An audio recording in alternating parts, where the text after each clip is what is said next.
Right, we'll go heads down. Ladies and gentlemen, boys and girls, and children of all ages, welcome to this.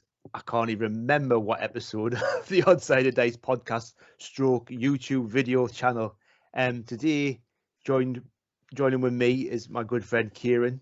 Kieran, I've just missed a massive chunk of the intro. I said I want to keep it short, but I didn't mean to leave half of it out. So I do apologise. Mate, there's doing it short, and then there's editing for TV, isn't there? You know what I mean? Yeah. Or editing for video likes. Maybe I did need me notes. Do you want to go for it again, or do you just want to leave it? Just leave it. I think, yeah. I mean, you're making a presumption that I was going to be better on the second time. Well, mate, you know, practice makes perfect, and you know, we've been doing this over a year. We've been doing this over a year now, and I'm no better, am I? I think what we should do, we should employ a professional voiceover type person, stroke artist, and get them to do one, and then we just edit it in at the start, and it just comes in with me and you, and then we don't have to think about doing it anymore. I mean, there is. I mean, I could just maybe think about it more often than just sort of 20 seconds before you sort of saying, "Oh, Ian, it's your turn to do the intro." I'm like, "Oh hell!" I've got the first bit off, Pat. Even though I did ask for a little extra bit there. I did actually, because I've been getting back with doing the band thing. When was it? A couple of weeks ago. It was the Bloodstock Music Festival.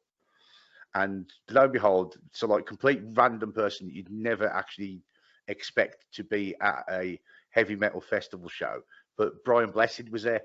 Oh, no way. And he come on and he introduced Saxon onto the stage onto Sunday. And I thought, is just one of them ones. I didn't get a chance to meet him or anything like that, but I just thought, just saying about a voiceover that we'd want for the start of the episode. I mean, what better could you get than Brian Blessed coming onto it and doing it, would you? He does Peppa Pig, so there's no reason he wouldn't do this. Yeah, but it's one of them ones. If anyone can do a really good impression of Brian Blessed, doesn't have to be the real Brian Blessed. We'll take in impersonations for the intro. You can do, do whatever. Your notoriety and your infamy will spread to all the 40-odd people that we've got watching this episode. Complete shower that we haven't already lost them already. Yeah. Probably so all good stuff. Yeah, we're back, and I'll tell you what episode number it is. It's the new episode. It is the newest episode. Yes, it is. It must. That's all we need to know. It's the new episode. That's it. Are we in the 20s yet? Must be knocking on that way. Late teens, early 20s. I think probably we're just about. I don't think this is the 20th one. I think we're in 19. 19. Yeah, actually, 19. I think it is. Might be wrong. I'm going to have to go and double check while you fill in the silence while I'm doing something now. Well, as I think I'm going to have a quick look. Well, we're just going to do a sort of not shorter, but a little bit more of just a general chat and see what we've been up to. Because we've actually been able. I mean, I think when we were on the last episode, I think I'd only just had my very first game, but Kieran's also now been to it was the Games Expo, which, because of technical issues, we wanted to do this kind of straight after, and it's about 3 weeks ago now, so it's not really up to date news, but just thought we'd have a quick chat about that and see what Kieran's thought on it were, and then just do a bit of general what we've been up to and that kind of thing. So well, it's given me a chance to collect my thoughts about it anyway, and not go off completely straight after, not actually contemplating what was going on and stuff like that. So probably come up with a bit more of a rounded viewpoint than anything else. Yeah, you're not sort of like off the cuff, sort of like straight after the show. You've been be able to settle your thoughts on it. So anyway, what should we just go into a bit of chat about it anyway? Or are you still trying to find out what episode we are? Yeah, we're going to talk about it because we're going to. This is no, it was last episode was 18, so this is episode number 19. 18. So we're all right. We're not in the 20s yet. We're not moving into being responsible adults just yet. No, because I think when we're talking about this, because we normally do this with the the podcast as it was when it was just purely audio. We'd have episode with guests, then we'd do an episode where it was just me and yourself just having Ramble, yeah. general chatter and general catch up kind of thing. So rather than trying to, pull a guest in for each one, and gives us a chance to catch up a little bit as well. So when we were talking about the idea about what we were going for to talk about, I think I wrongly named it the coming out episode, didn't I? Yeah. We thought, well, it's going to be a bit. It's not that. I think it's more the going out episode. Yeah. Because we're going to have a brief discussion about what our experience have been so far post coming out of big lockdown things, and Ian going, getting his games in face to face, etc., and myself being able to go to things like the UK Expo. So we're just going to have a little catch up about what our thoughts are. It's going to be, I think what we should do is start it off with a little bit of a question. So the question I'm going to pose to you is it different? Yeah, I think what you had before compared to what you've experienced over the last few weeks? I mean, I think obviously we're still very fresh. It's still, people also sort of have got sort of set into the ways a little bit, into their COVID ways. So like I'm still playing. I'm role playing once a week online, which I never did beforehand. But then that's kind of something that's sprung out of, that's a positive that's come out of COVID. You know what I mean? Just same. So I do actually game with my gaming mates more than I ever did, but in a virtual way.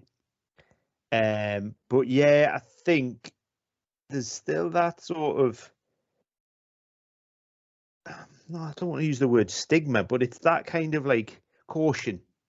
I think there is still an amount of caution there, isn't there? I mean, but just talking about like in the general population, it is, you more you go out. I'm still working from home, so I mean, I'm not maybe getting out as much as people who are like working in the office, so it might be more obvious to me rather than somebody who's like on the bus every day and it's a gradual thing, they don't notice it. But like I had to go into the office last Tuesday and I got on the bus and I had my mask on, but then there was probably half as many people on the bus without masks than there was. And it's that sort of like, people are just starting to kind of like, people are starting to take the foot off the brake a little bit. And I think maybe even in a gaming way, I mean, I've had one game, and again, it's had nothing to do with COVID. It's just been, it's the summer holidays and I haven't got that much time as like I might do, in 3 weeks time when the Ben's back at school. And we're not going away on holiday, that kind of thing. So I think it's getting there, but I think there's that sort of, there's an element of caution still. So, but I don't think it ever will go back to the same. I think there's always going to be. I think we've had 2 years. I mean, it's like it sounds like I'm going to sound like Boris Johnson here, making sort of equating COVID to the Second World War. But yeah, it's like somebody in 1939 and then somebody in 1945 in Britain. And again, it's a much bigger period of time.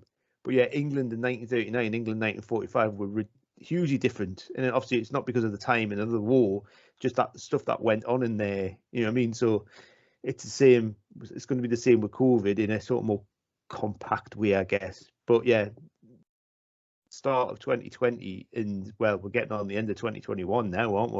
On the end, we're starting to come into the final run. But yeah, it's. I think and I'm talking in a sort of general. I'm not just talking about gaming. I think like everything. But yeah, gaming's obviously part of that. I think it's just a part that it's the way that everyone's looking at everything. So That's gone on a very long-winded way, unlike me of saying, no, I don't think it's going to be the same. Yeah. I should be drinking the wine. Yeah, I think it's what you're saying. It's what's happened. It's not that the gaming has changed, but whether it's people's, and especially mine, I know what I am. It's the perception of what we used to do is different. Because I was thinking to myself towards the towards the end of it, I can't wait to go out. Can't wait to go round to my mate's house Sunday nights, 4 of us normally together, etc., etc. Go round to another mate's house that I see every couple of months to go do something there now and again, etc., etc. But now it's actually we've got more or less the green light to do it. I think I've become a little bit Stockholm syndrome-ish about the whole thing. Yeah. I don't know what it is. I don't know if I'm more comfortable doing my hobby here at home. You know what I mean? Do you think it could be an age thing? I mean, again, and I don't want to get into the whole grain of the hobby sort of thing, but you know what I mean. And we're not. I mean, but there is let's go back to the old sort of talk about the youngsters playing Warhammer 40,000, but are the more kids having games of 40,000 than like old guys like me and you playing historical games? I don't know, but I mean, maybe it might be a sort of it's a responsibility thing, and again, it doesn't come down necessarily to gaming. It's just your life in general and the other responsibilities that you have. Maybe his gaming. Whether it's a case of because we've not, maybe it's because we've not had the connection with the gaming thing that we've had. Maybe it's still starting not to feel normal quite yet. Yeah. So whether it's a case of me, whether I just need, so it's a thing that sort of, when I thought, right, when the lockdown is going to end, I'm going to be out and I'm going to get round to my mate's house and that's going to be it. But I just really haven't got the impetus to go and do it. Yeah. Now. I don't know what it is. No, I mean, it's whether it's just me that I need, to be able to go, right, I'm going. And after that first time that I go, everything will click back into place a little bit more, and it will start the ball rolling. But I just need to get up off my ass and just go and do it. And I don't know why I don't go and do it. And I think, it's like I generally do, like when I go, if I have the lads around here, it's usually if our lass is out, because we've got a big sort of open plan living room, dining room, and then she's not that keen on, like, if I have all the lads around and we're all in the dining room, so essentially in the same room as her playing whatever. So quite often it'll be, if she's going out, I'll be like, oh, get the lads around. Now it's the two-edged sword, isn't it? Because like she's not going out as much because of COVID as well. So maybe that's another thing. It's kind of what I was touching on before, and it's that sort of like, well, it wasn't like I would ever sort of like, right, Saturday night you can go out and chuck her out the house, but it's maybe, well, I suppose, it's not that at all. It's just the fact that she's not going out as well as much. I don't know. Maybe weekends have kind of almost become a bit more of a sort of like, I don't want to use the phrase like date night, but yeah, there was a couple of times when the lads have kind of, but like quite short notice, said, oh, we're going to have like a games night round at ours tonight, if short notice. And I'm like, we've already got the pizza and the beers in, so there's no chance of me turning on to our lads and saying, by the way, I'm going to go around to the lads' house and play like Warcry or whatever. So yeah, it's but again, I think it might be time of year as well. You think like lockdown restrictions were lifted in sort of mid-July, and we're still in sort of like summer mode, and we've been that like sort of, some of us who are like to just stay in the house painting toy soldiers have been forced into the into the daylight and we're starting to enjoy it. Hell, I went camping this weekend, man. But yeah, I don't know.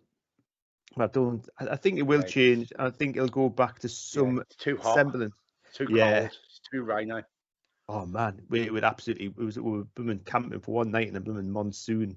It was I'm glad we just got a new tent. But yeah, I think it will go back to a sort of an semblance of sort of like what you deem as the norm. But I don't think anything's ever going to be the same. I think there's always going to be the ghost of COVID on everyone's shoulders, if you know what I mean. So anyway, that in mind, Games Expo, I would imagine that would have been, because with it being like one of the biggest, I mean, again, it's not really just a war game show, it's like a gaming show in general, isn't it? So it's not just the war gaming nerds that go there. It's quite a family thing with like board games and stuff as well, isn't it? So I mean, was there any noticeable difference? I mean, I've heard it was smaller. Was it noticeably smaller with the crowds, or was it just smaller of like people who like traders who weren't there? It was a bit of both, really. Because this is the third year you've been. Yeah, so it wasn't on last year, so this was the third out of 4 year. Yeah. So it would have been the fourth. So I've seen it when it was, basically armpit to armpit with the person next to you, Yeah. So on a Saturday afternoon when everyone seems to turn up, etc., etc. But a lot of people were obviously rightly in trepidation of going down, thinking about what was going on. But to be quite honest, the way that it was organised with the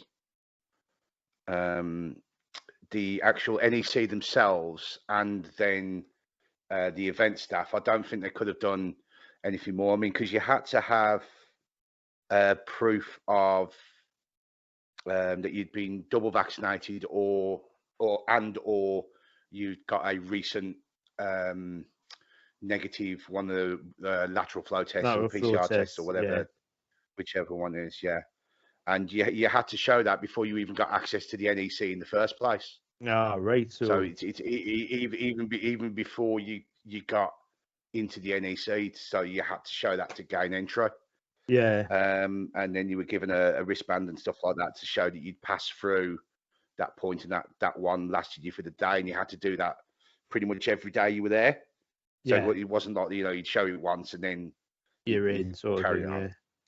And then it was constant masks as well. So masks were in thingy when they were selling their own UK Expo 2021 versions, which was like a dragon face on the front of it, which were reasonably cool. I didn't pick.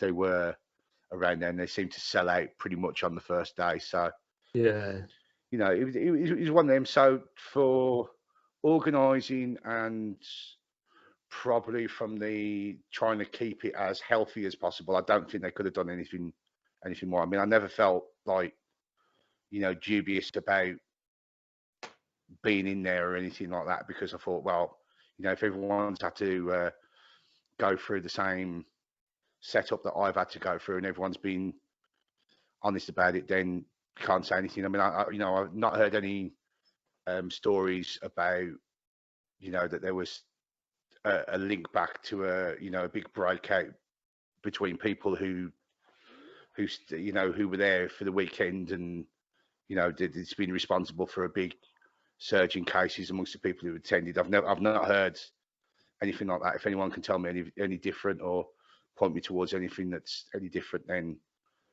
fair play. But I didn't hear anything about it. So it was, from that point of view, I can't say that they did anything that they couldn't have done, kind of thing. Was like social distancing a thing, or was it sort of was it people more using? I mean, people, we are starting to get it's just a kind of like a part of the norm now, isn't it? In a way, it's like most people do it without thinking. I know you still get the odd moron or lean across your trolley in the supermarket, but was that sort of like more evident there? I don't. Yeah.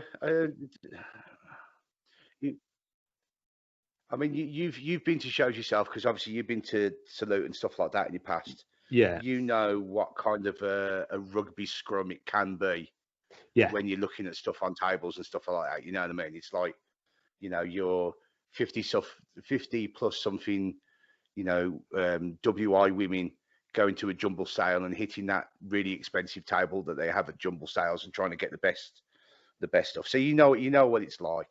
But yeah, there was nothing like that. There was nothing like that. People were quite.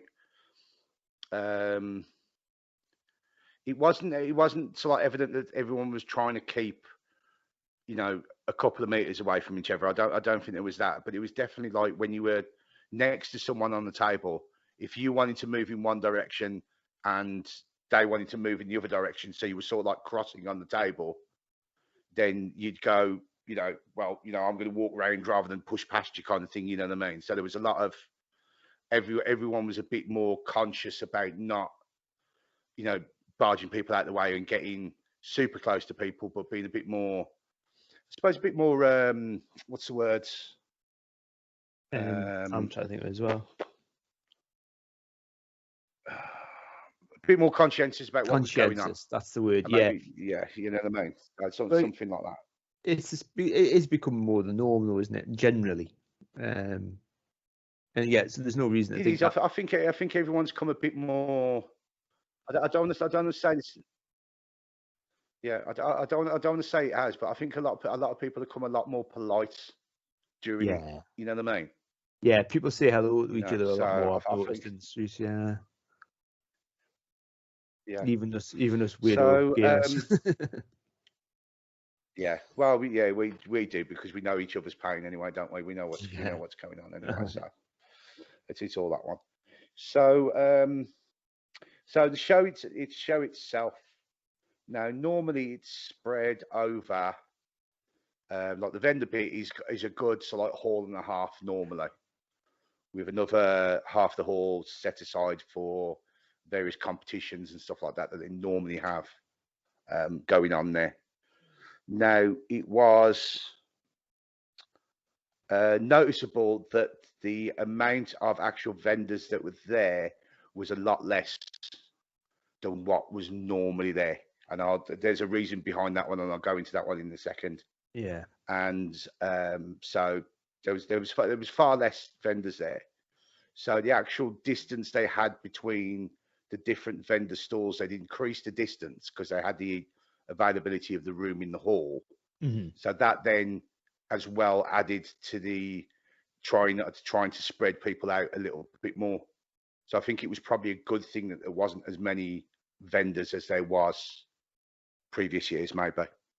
Yeah, I suppose. Yeah, I mean, I mean, there was.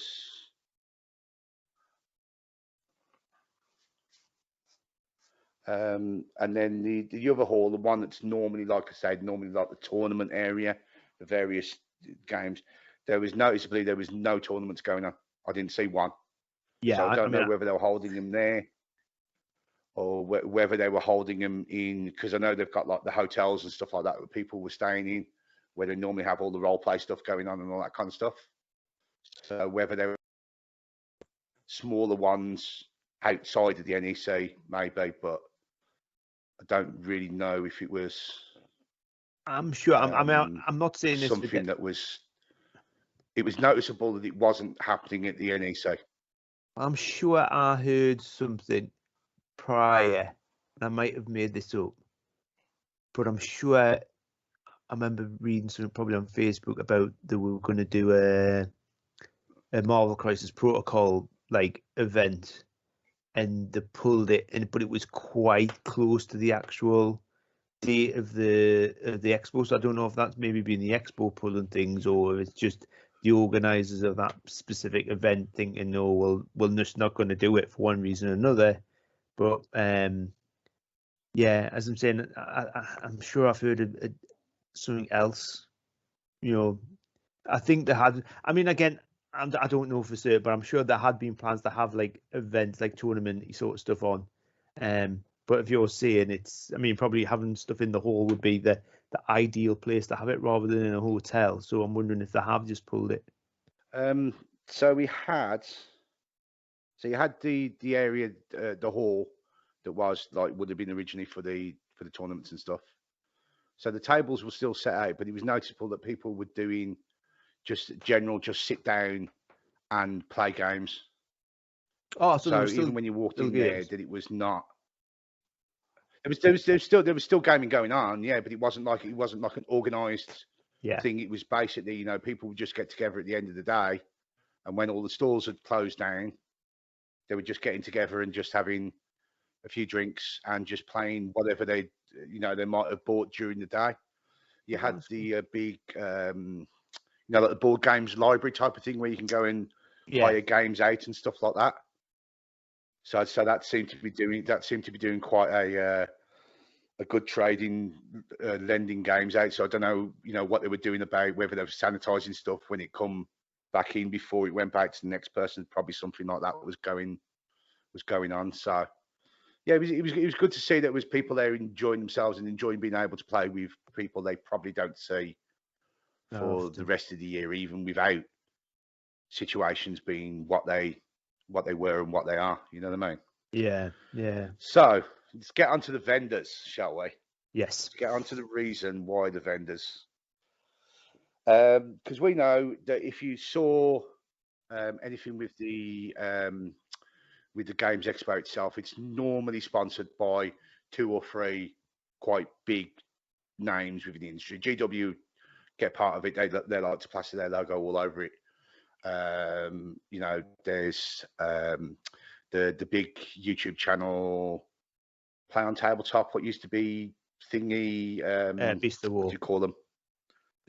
Beast of War. That's the one. So there was a number of sponsors a few weeks back beforehand, but a lot of them dropped out.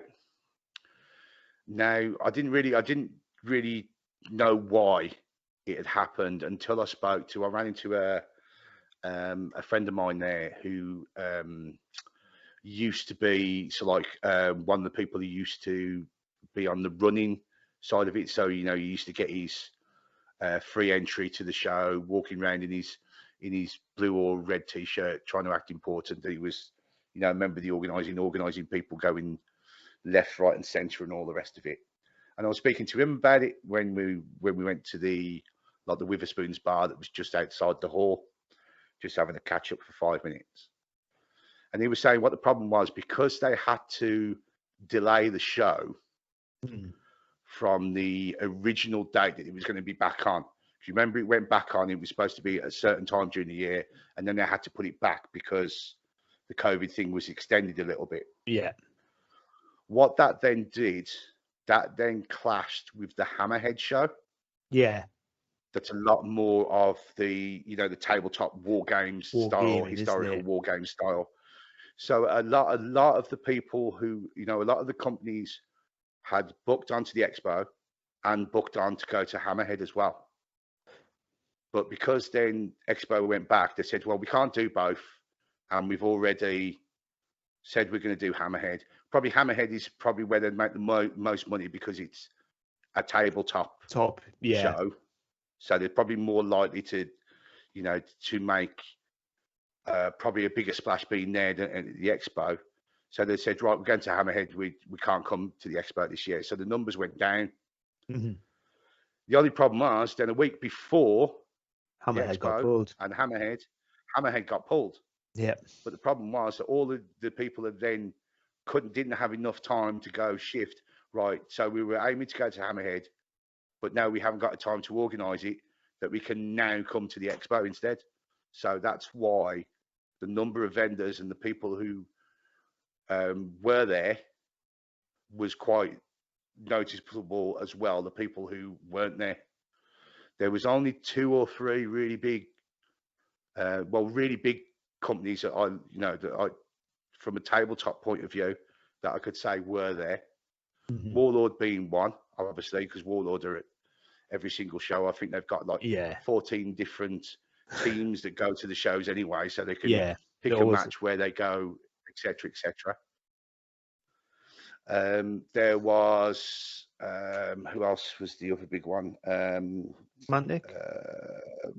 Mantic were there, but in a smaller version. It wasn't actually Mantic, but it was, you know, a definite one store that was definitely selling the majority of their stuff was Mantic stuff, and of course TT Combat.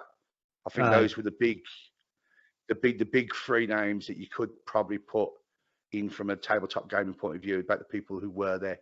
Yeah, I mean, the majority of the stuff, there was quite a few smaller little vendors for smaller little games and stuff. So obviously something, you know, a lot of the ones that were normally shoved in the upper hall away from the main hall when it's all singing or dancing.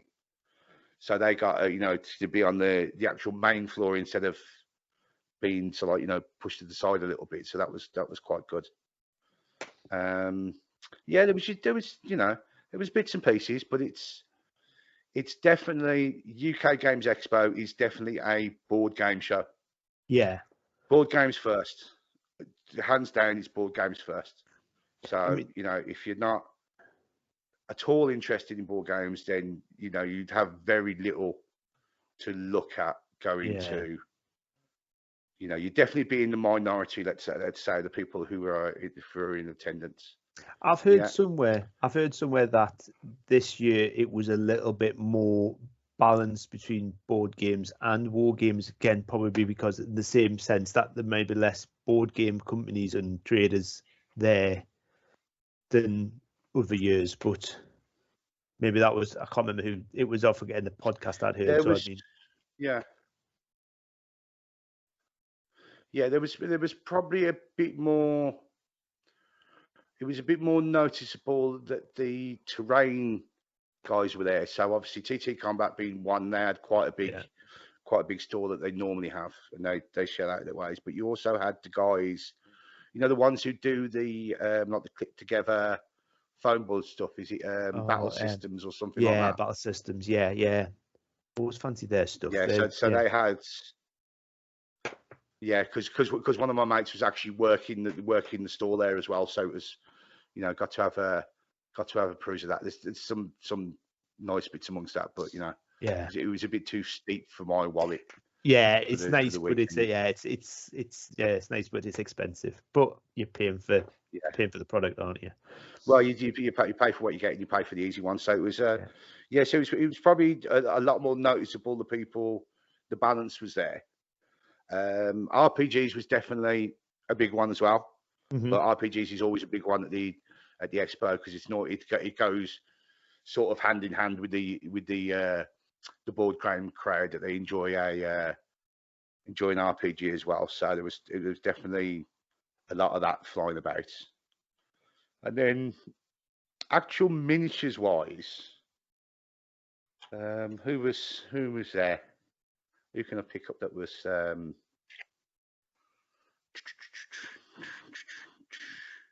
just trying to rack my brain. About miniature. There wasn't really any miniature apart from Warlord being the one. You know, they had all their usual fare out. They had a bit of bolt action on there, a bit of Warlords, a bit of Judge Dredd on the go on their little demo tables. So there was them. Is it Atlantis Miniatures, one of the ones that do the big, you know, the 3D the plastic, like the STL file, an STL file, and you can also buy the miniatures from them. Is it Atlantis Miniatures? I can't remember that. Oh no, I should have done some practice. Atlantis practice before this. Atlantis Miniatures does sound familiar, the name. Because I was thinking when you were saying that, I was thinking of where War Games Atlantic. I know. No. Yeah. Are you checking it or am I checking it? I think we're both checking it. We're Brilliant. both going to check As I it. said, Okay. it's all right. Yeah. It's a brilliant bit of Everyone who's listening, fill in the dead space yourselves. Yeah. Yeah, Atlantis No, yes, yeah, miniatures. it's Atlantis finishes. Yeah. Yeah, because they had a small little Oh yes. store there as just walked in because they had a special guest.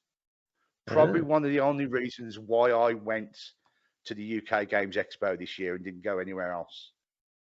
But you know about this because I went off complete geek mode with this, isn't it? Because they had Ian Livingston there, didn't they? yes. Ian Yeah. Livingston was there as part of their store because they did the Kickstarter for a while back for all the like the pictures you used to get in the fighting fantasy novels, all the evil characters and all the the baddies that you'd fight during the books, and they did the full range of all the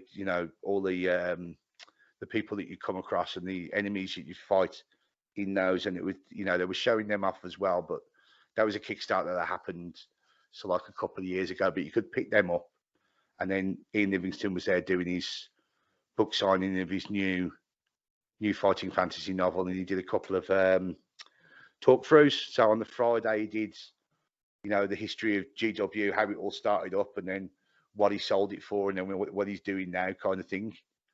And then on Saturday they did a like a little read through of City of Thieves Oh, with fantastic. someone up on there who was making the decisions, but he was shouting out to the crowd that was there because it was you had to pay for a ticket to go into that one, so it was quite Yeah.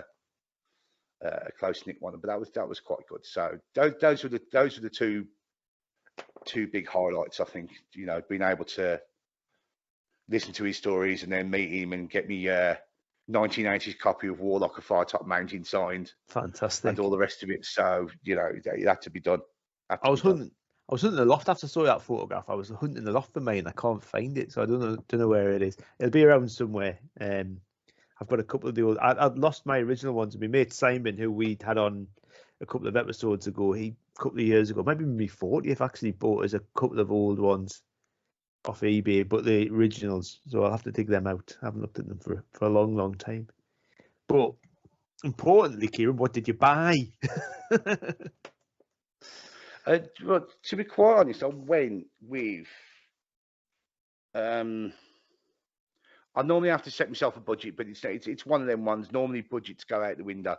Yeah. Whenever I go. You don't have to tell me that. Yeah, and come on, we get shiny things put in front of us, and it all goes a bit pear shaped, doesn't it? You know what I mean? But so what I even got myself on my phone because you've got that ability to do notes to yourself on your phone. So whenever there was stuff that I thought about, I might have a look for that, I'd put the note on my phone so I could go around, and I had a bit of a shopping list on my phone, and I thought, right, have a look for these first.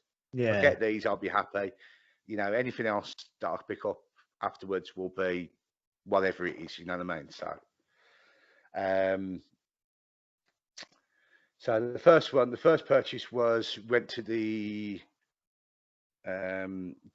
store that normally sells dice. Normally just £500 D20s for people who are that way inclined, who want some sort of meteorite sculpted bit of stone, shaped into a D20 and LEDs inside it, and so it glows when you roll it and all the rest of it. So there was all that crowd, but they do obviously all the other dice, pick a handful, pick a handful of 7 and it's like £3.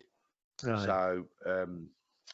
So I needed to get some because Rain in Hell, so that game that we're talking about a couple of episodes ago, that uses a D12 system, so I had to get D12s and stuff like that, and I wanted a couple of other handfuls of the same dice for various games, just so I can make sure that I've got them in place. So that was that was almost a tenner spent and stuff like that, and they had a couple of like board game models, like the plastic ones that are normally done for board games rather than that ones. There was a couple of nice ones of them, so I just thought I'll just grab them because like they were pound a piece. Yeah. I just thought, That's yeah, all right, you know, isn't it? rather than giving, you know, the lady or the chap behind the counter, you know, £7-8 for the dice that I just bought, I just say, just throw a couple of them in and there's a tenner. You don't have to give me any change or anything like that. So it meant that was all gone. So that was the first one. The second one was I'm glad that TT Combat was there because I wanted to go see TT Combat because, again, for Rain in Hell, I wanted to pick up some scenery that was fitting to something like that. But also because I've, you know, been really looking at more and more again and maybe getting back to actually playing that. I wanted some form of scenery that would tie into both, and I could use it for both games. And you know, I just had one set that I could use, you know, on different games. So they've got, as part of their range, TT Combat, they've got like a Gothic type ruins. Yeah. So it's sort of things like cathedrals and, you know, towers and stuff like that, but like Gothic style, but then done as ruins. Yeah. So, you know, the windows are all put out. It's got various bits where the walls have collapsed, etc., etc. So I picked up a set of that. See if I can reach one behind me. I don't know if this is going to work. So I've literally just put just one of those together. Yeah. So you can see how it's like it's supposed to be the end of a church kind of thing. So it's fallen off. So there's tons of that to go through. You know, I got it out. I got this one. Obviously, it just comes on the one sheet of MDF, and I've, you know, forgotten how bad burnt MDF smells.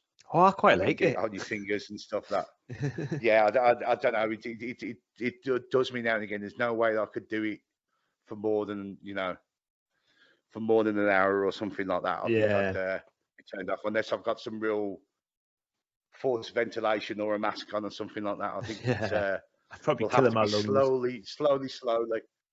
We'll have to be slowly with putting that stuff together. So that's so I bought a couple of sets of that. I told you what so that was another. Well, they're cheap, aren't they? They're really reasonably priced TT stuff.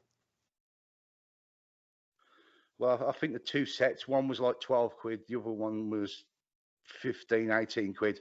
Yeah. And they're quite sizable buildings. I mean, the big one,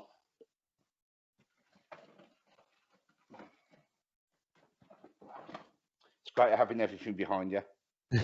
So the big one, which was the 20 quid one, was, I don't know, again, if this is going to show up or whether it's just going to be too bright with the lights. Yeah, it's probably just a bit too bright. But what I'll do, I'll stick a picture of it in between us so we can see. So it's like a crumbling old tower, but like, you know, the proper like witch's tower thing with the bit, you know, small little shaft going up and it goes out into the bigger structure at the top kind of thing with the peaked roof on it. It looks really cool.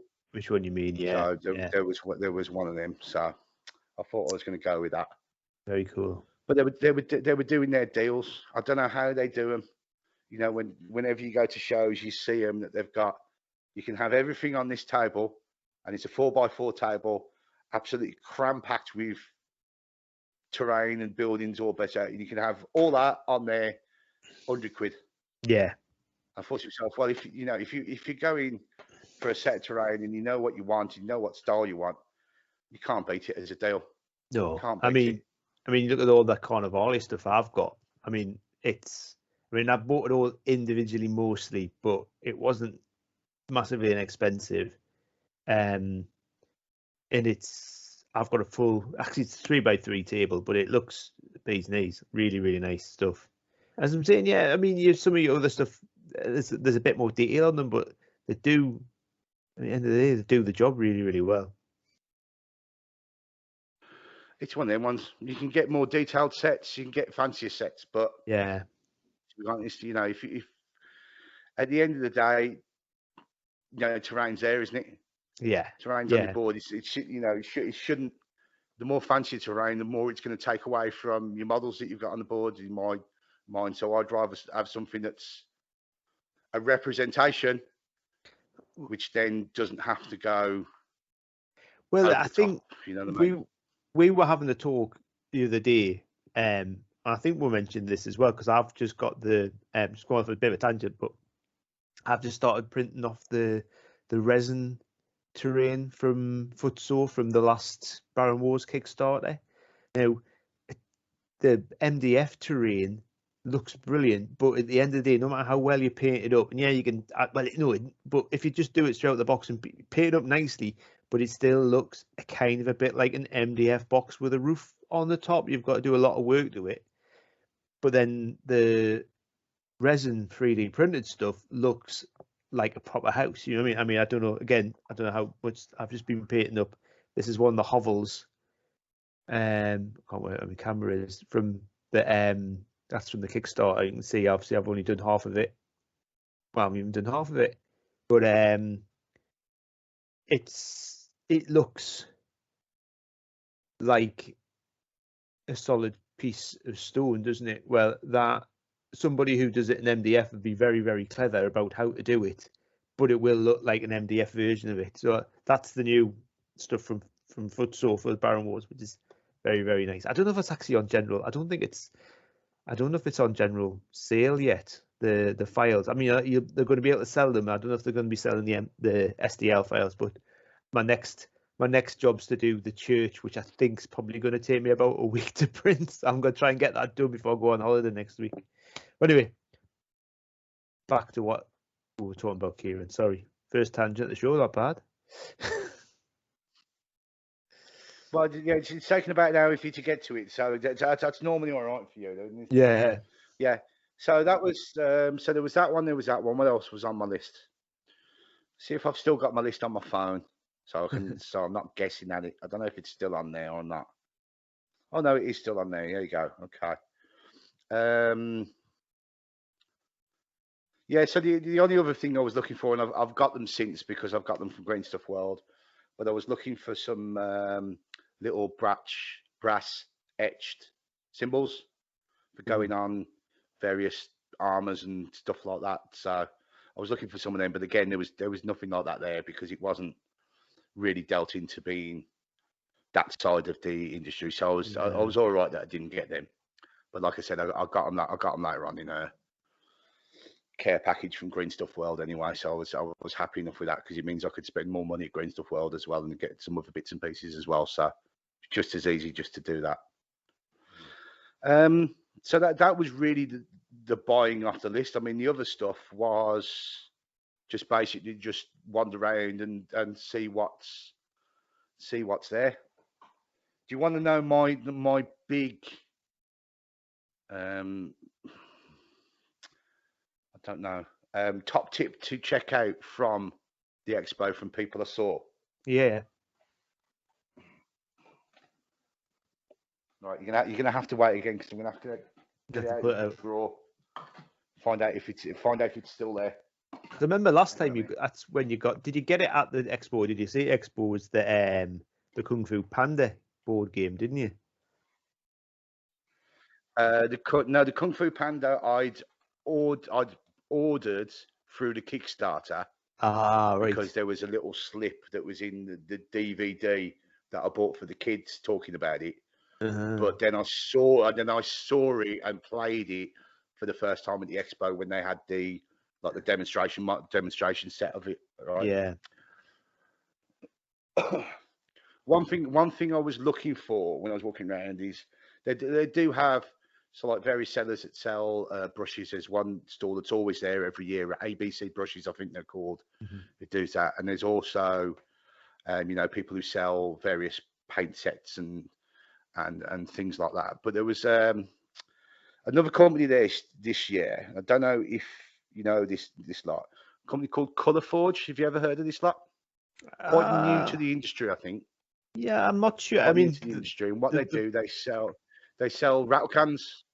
The rattle can spray paints, yeah. So I bought one off them. So I'd run out of black I've primer.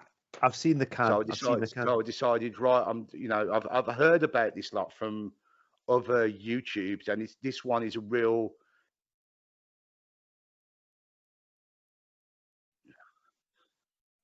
Yeah, and this is a proper, like you get with Chaos Black that you get from GW and stuff like that, where it's really quite a gloss type spray.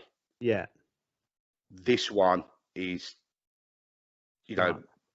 as matte finish as you can get. I don't think you'd get another paint that matches this for the level of the finish it gives you. And I've tried it on a couple of different ones that I've got, and I can't talk high.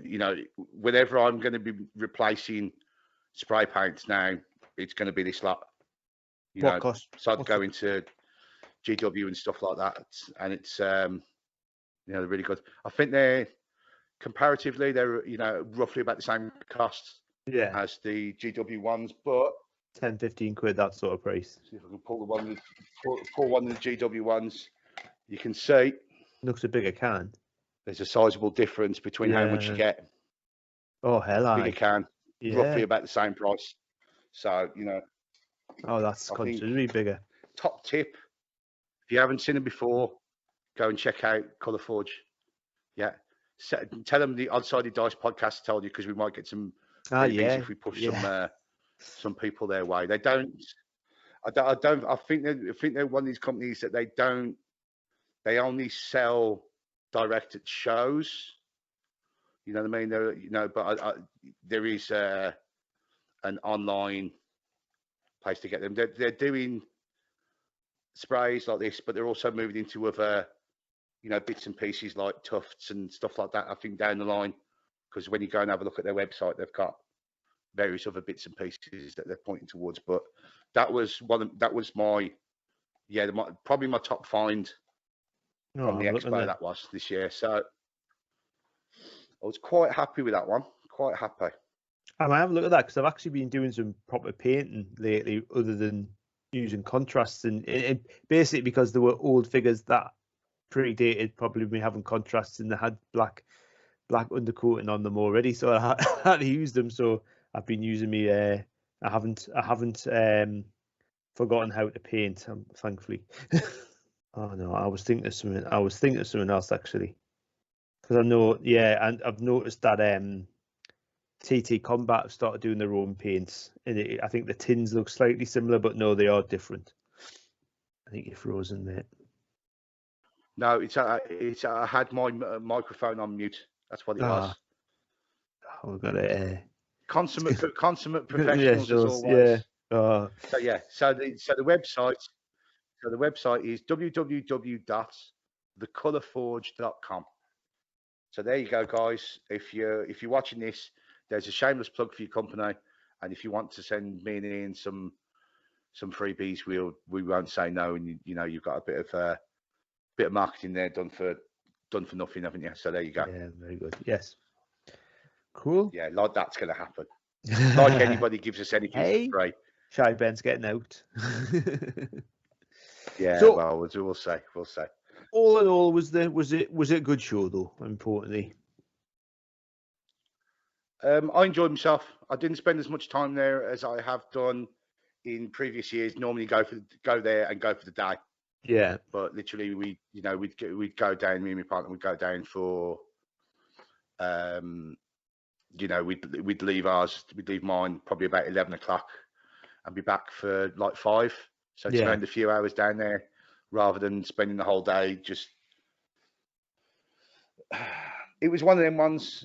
It would have been better if you'd been able to play, but because, to be quite honest, I think you didn't need more than that good few hours to look around everything, to be quite honest. And it was a little bit more of, well, you're just repeating, just going around and going, goldfish around the goldfish around the hall a little bit, passing the same stalls over and over again, and just having a look. But it always there was some at good the bits end, and pieces.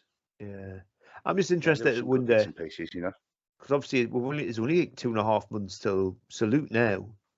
So, and again, just interest. I mean, again, it's the other big one, isn't it? So,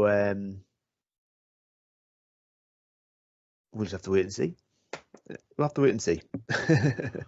Yeah, definitely Salute is going to be a bit of an experience. I mean, the only problem with the expo being on the weekend is not only did you had Hammerhead, but you also had another show that was quite close, which is in a place called Penkridge, which is by Wolverhampton.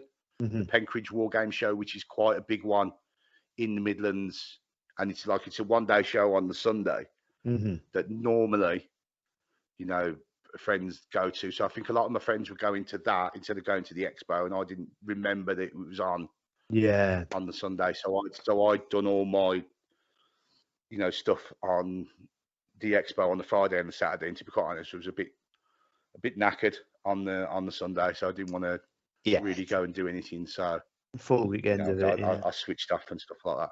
Full weekend, and I was happy. Good stuff. But the expo T-shirt this year is quite nice. Quite nice dragon design to add to the old selection of shirts, etc. Oh, very nice. So that was another good reason to go. It's quite a nice design, quite understated this year. Not the big yellow and big dragons here, there, and everywhere that they normally stick on their shirts and go completely flamboyant with them. So yeah, I was quite happy with that. And that was it. Very good. UK Games Expo in a can, basically, literally, in a slightly larger rattle can. There you go. I guess next year is going to be the when things are going to go back to normal, really. I mean, obviously we just got to get this year out of the way. Well, I'm saying, is it going to go back to normal? We don't know. We presume it's going to get gradually back to normal, like we started off the show, didn't we? Yeah. We'll see. Yeah, I think that's it. Everything's, although people don't want to probably admit that it is, that everything is different, and it's going to take a while to get used to actually what is different. And then once you get used to what's different, it will start to feel normal again. Yeah. And then once it starts to feel normal again, then it will be, it'll be back to it. So yeah. Or we'll just become more accepted what the norm is, won't we? So yeah, that's all good stuff, man. It's all good stuff. Well, mate, I've still got my American football pads at home, so I'm just going to spray those black and get myself some kind of Mohican thing, and just go rambling about the streets, with a really bad Australian accent on, and pretend I'm in the second Mad Max film, the proper Mad Max films, not the new one, the proper one. Yes. Yeah. No, that's second one. So anyway, other than going to fancy Dan expos, what else have you been doing? Well, I suppose this ties into the whole kit bashing stuff, doesn't it? Yeah. And we've got the announcements of these three coming up. Yeah. So I don't know whether Instagram is good for me or bad for me. I haven't worked it out yet. But it seems that there's far too many good ideas from people on Instagram about how try this build and try and do this. We're going to have a little competition. Here's the theme. See if you can go for it. So you've got the 28 magazine that we both know and love that magazine. So they've just finished their just coming up to finishing their one, which will be for volume 5 of the magazine, which is the female Space Marine. Space Marine, yeah. You do not want to see the amount of bipolar comments coming off from the people who were supporting it and the people who were abjectly against it. And it's so like it's really, if you had popcorn, it's like a soap opera. It's just to sit back and just watch them go and stuff like that. I've kept out of all that side of it. I just want to just use it as the opportunity to push the boat out and try something different. Try and push myself a little bit. So that's gone in. There's loads of others that are coming up with little little competitions and little builds and little ideas and stuff all of a sudden. New one that I've got involved with over the last week is again one that's set up by a guy on Instagram, and he's got I think there's about 30 people involved at the moment. So there's 15 kit bashers and 15 painters. Yes, you mentioned that as well. So pretty much you get paired up, kit basher and a painter, kit basher and a painter, and get paired up. So I'm with a top guy called Adam, who's on Instagram. If you go onto my Instagram feed, you'll see the link up about getting onto his page and stuff like that as well. And yeah, so just basically finishing up the build on that, and then it'll be sent to him to slap some paint on it. We're actually doing two builds because both of them are going to be again auctioned for charity. Pretty much what we do with our monthly one anyway, which we'll go into in a second. So we've decided we're going to do two. One that was going to be a more run-of-the-mill figure that we know will appeal to more people. Mm-hmm. So we're going to use one of the Orc boys that are converted up for that. So he's going to get that to paint. And I've also yesterday, again, it's just behind me. It's great doing the podcast in my hobby area. Again, let's see if this will thingy up. So we're doing. It's going to look like a demon from the pit kind of thing. So there's a lot of green stuff, fire going on around his base. You know, the lower part of his body looks like a bit of a tornado that's whipping up out of the fire before it gets into the body. Very nice. So he's so that's going off to him. So I think he's wanting to do some kind of we discussed it, and I think it's sort of like our take on the Balrog from Lord of the Rings. I think that's what we've gone for. That'd be cool. You know what I mean? So he's going to try and paint it up. I think he's going to try and push himself, go for that. You know, the fire from the bottom, but then leading up and then being more like lava and rocks towards the top. So you've got that build up of the fire on it. So hopefully that will look, once he's finished, I'm sure it's going to look awesome when he's finished with it. So that's been wrapped up some point next week and being sent off to him. So yeah, so I'm building, doing my normal thing. I'm building too much, and I'm building stuff for loads of little competitions. I'm not really doing stuff for myself, but it's all going to charity. So who can I moan? Well, I mean, you enjoy doing it as well, though, don't you? That's the main thing. It's that's kind of almost become your bit of hobby, your little niche bit, isn't it? Doing your kit bashes. Yeah, definitely. I'm what process did I learn with the latest model? The process I learned was actually doing green stuff flames. Yeah. Trying to do like fire coming up. And to be quite honest, it's surprising, you know, it looks, well, I think it looks quite well. Once it's painted, it will look even better. Mm-hmm. But it's surprisingly easy. Well, we discussed it. It was one of them ones. We were chatting about it last week, weren't we? Because I mean, you asked me and Matt to originally have a look to see if we could find anything to 3D print, and then we couldn't really find anything. I think that was the problem with 3D printing. It's what's in your mind, isn't it? And it's like, it's what you can find on wherever on the interwebs, generally just somebody else's impression of it. So you decide to go for the green stuff. And I suppose it's in keeping to how you want it, isn't it? Yeah, it is one of those ones when you can go. Yeah, I see what you mean. You know, it was definitely what was in there, and I was trying to work out if I could piece that together out of stuff that I could get hold of rather than having to do it myself. But then when I was looking around, and you two guys were great in having a look through, like, you know, the STL supplies that you've got for your you know, the 3D fetish that you've both got at the moment. And it was a case of nothing really fit with how I wanted. Not that it didn't fit with how I wanted it to be. I'm sure I could have made it work, but it would have been a step away from what I had in my head, and I thought, well, I'm going to have a go at it myself, see if I can get it to be what I've got, what the image I've got up there. And if it works, it works. If not, it's green stuff. I'll just break it off and then go with something else. You know what I mean? So it's, you know, no harm, no foul. But touch wood, it's worked out. It's worked out quite well. So yeah, so learning stuff as we go. Thing is, I want to do that little that little fire technique on loads of other stuff now. That yeah, I mean, it could be your thing. You know, it's one of them things. You learn something new, and you just want to do it to everything. Just put it on everything.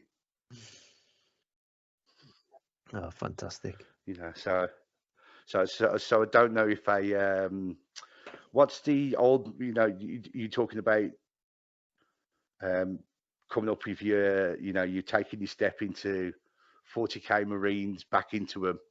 Yes. So what's the ones who are always on fire? The black guys with the skulls. Oh, and the salamanders, yeah. And the bones everywhere. What's it? The salamanders, yeah. Was it salamanders, or was it one before that? Isn't it? Oh no, Legion of no, Legion of the Damned or whatever it is. Yeah, Legion of the Damned. Yes, is it that one? Yes, yeah, because they had the actual, like, they were physically on fire, weren't they? Because they were like ghost space marines. Physically on fire. So I don't know if I want to.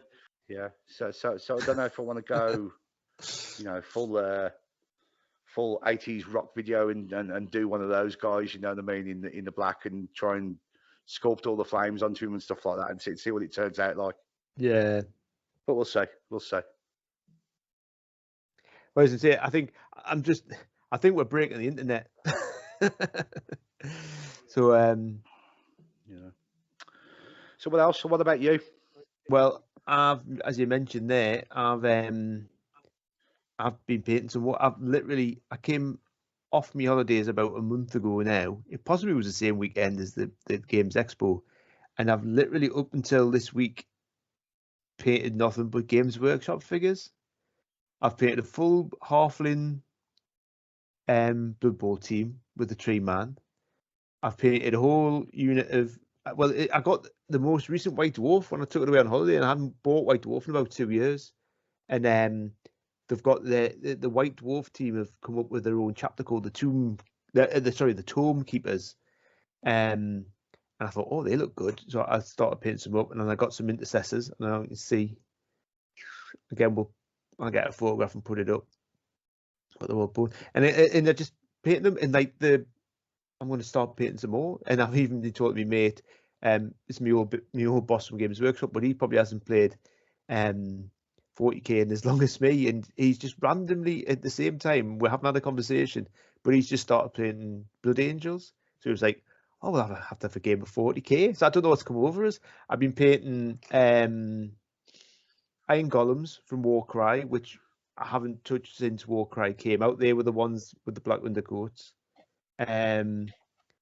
Yeah, so I've just literally painted, like, I've never painted as many Warhammer figures in maybe 20 years, 15 years at any rate. So, but really enjoyed them. The Marines are beautiful. Yeah.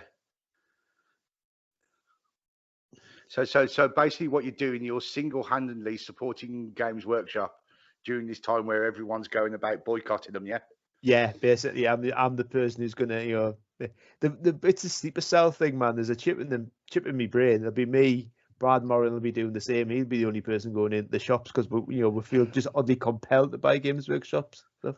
Have you seen that new Bandai Ultramarine Captain like action figure, and it's 200 quid?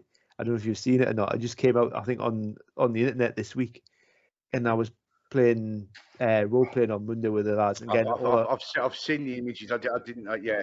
Yeah, it's 200 quid. Yeah, I've seen a few people go up in arms about it. Yeah, well, I was role playing on Monday with, and again, it's all the guys who I used to work with the Games Workshop, and 2 of them still work there.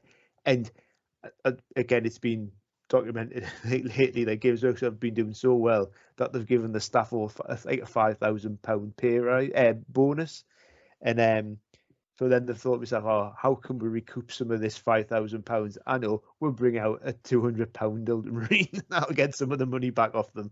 So I think it was just a ploy to get money back off the staff members. But yeah, so I've been painting Warhammer and Warhammer 40,000, and hopefully I'm going to have a game of Warhammer 40,000 with him soon. But then I have the last couple of days been painting the A-team from Crooked Dice, which are amazing. So I've pretty much I've done Hannibal and Murdoch, nearly finished Face, and I'm just leaving BA to the end. So once they're all finished, I'll get them up. But that's it. I've just been plodding up. Okay. So the question has to be asked then. As you're sitting there painting away on your A-team, are you humming the theme tune in the back of your head? Well, yes, but then, Kieran, for the last 40 years, I've been singing the A-team tune in the back of my head. It never goes. I was actually in the A-team. I was in the A-team fan club as a child. I was one of the only few fan clubs that my dad would ever let us join, because he probably rightly so thought all fan clubs were a waste of time and money. But yes, I had the Murdoch cap. You've got a badge. Maybe. It's a Swarm badge, which I had to go on my body warmer because it obviously looked like a bulletproof vest. And I think it's just assortment of other shit. I think it was about £10 a year, and then my dad said you can only be in the A-team fan club for 1 year, son. But yeah. Oh, actually, at least you got to do it, yeah. Yeah. One thing I'll bring up: most recent War Games Illustrated. Top article in there about. Oh yes, it's all about me. Yes, Test of Honor. All about me. Yes. Yes, it's lovely. Definitely recommend that. Oh, Kieran's written a new scenario. It's not that I've got it quite close either, does it? You know, yeah. Like, let's put it that it is. For those of you who are interested, it's page 46. Yeah. It's dog-haired in the corner. Yeah, mine is as well. It's been a really well thumbed issue this month. But I can't think of his name, but it took ages to come. Is it Shingen? It's the kid. Is it Takeda Shingen? Takeda Shingen. Shingen. That's it. Yes. Takeda Shingen. So actually, I'm going to do some horse guys. I've got some, but I'm going to do some. Yeah, got one as well. Yeah. One. But yeah. Let's see if we can paint it up as well as Jez has painted up that one. I don't think we'll be able to. No, we won't. We won't when we're, you know. Well, yeah. Well, considering we're going to have a short one, mate, we're on nearly 1 hour 20 minutes. I mean, probably most of that is probably lag and us talking over top of each other because the internet's rubbish. But we'll see. We'll see. Yeah. So it's, once I edit down, it will be like about 27 minutes, and that will be it. Yeah. Yeah, and generally me talking over the top of you, which was just like part of the course anyway. Well, whatever. Yeah. Whatever. At least it's a conversation, yeah. Yes. Yes, great. Good stuff. We'll have to organise this better. Well, yeah. Organise it all better. So, one bit we didn't talk about, did we? What's that? One bit we got to talk about. This month's model for Models for Heroes. Yeah. We didn't put it on. So what we're going with, and again, it's going to appear on screen, somewhere on screen. I'm not going to point at it because I normally get me pointing wrong. So I'm going to keep my hands below the tables and just going to go, it's somewhere there. There. So it's somewhere around here. Okay.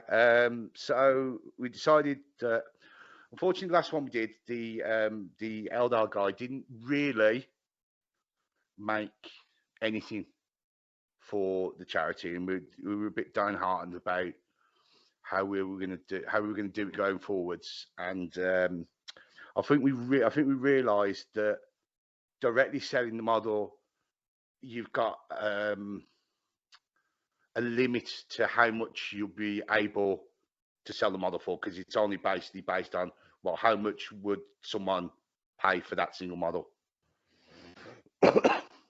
So I think what we're going to do, we're going to change the way round that we're going to look at getting the model into someone's hands.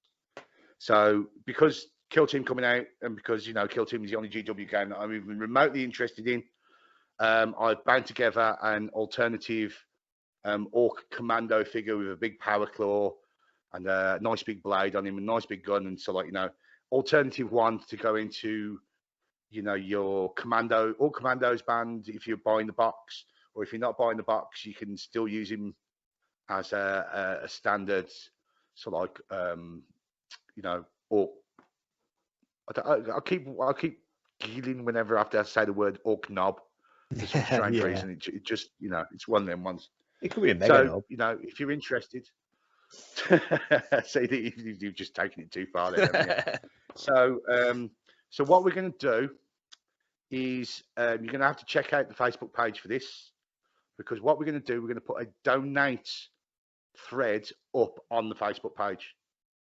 So basically, there'll be a button which is you'll go and you'll directly donate some money to Models for Heroes, and it will register when you follow that donate button through the Facebook page.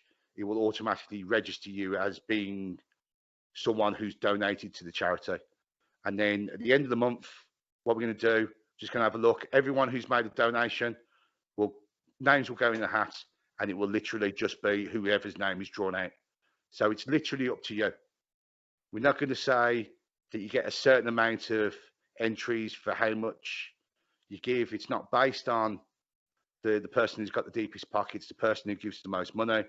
Basically, if you want to give something to the charity, give what you can, and whatever we do, and however much we raise for the charity, doing it that way will be, I think, you know, much benefit to the charity, and we'll probably do a little bit better doing it that way, because, you know, the models were going for, like, I think the top end, the most expensive one we ever sold through doing the eBay and then donating all the money from the eBay sale was about 15 quid for one of the models. I think that was the top end. But again, if you get 15 people who want the model, and if each one gives them 2 quid, instead of someone paying 15 quid for a model, you paid 2 quid, but the actual charity has got 30 quid.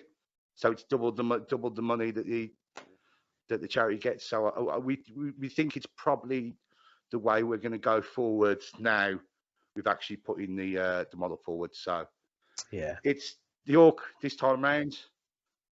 It's up to you if you want him, don't want him. Even if you just want to give £1 to the charity, get a chance to, you know, just get your name drawn out of the hat. And hopefully what we'll do, we'll give like an end date of when that's going to be for the donations. We'll probably run it until the date of the next podcast, maybe. So if we do it, that, you know, the next podcast is probably going to be towards the end of September.